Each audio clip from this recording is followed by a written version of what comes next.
Homo habilis was a perfect intermediate between the 3.5-foot tall Lucy and the 6-foot Homo erectus. Its brain size was also perfectly intermediate between these two creatures. Homo habilis plays a critical role in our understanding of the ancestry of humans. Wasn't the scientist who found and promoted Homo habilis accused of fraud?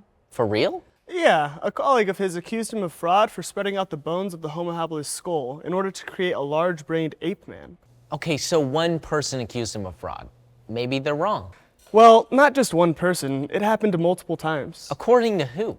A scientist who worked closely with Dr. Tobias and actually examined the fossil. Yeah, they also said he changed the name of the rock layer they found Homo habilis in order to associate stone tools with him.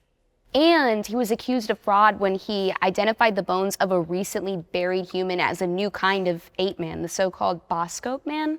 Even the greatest scientists make some mistakes. I'm sure you can understand that.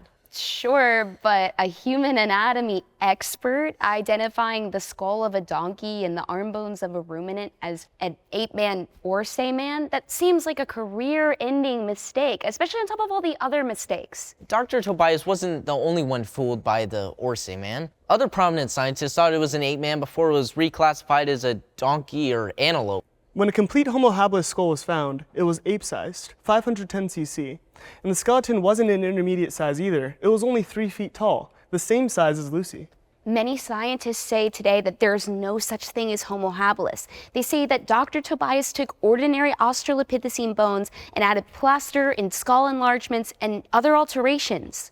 If Dr. Tobias made the whole thing up, and many evolutionary experts don't even believe it existed, then why are we studying this? The other thing that's crazy is when you go into a museum, they show Homo habilis as this complete, upright walking skeleton, but they've never even found a complete Homo habilis skeleton.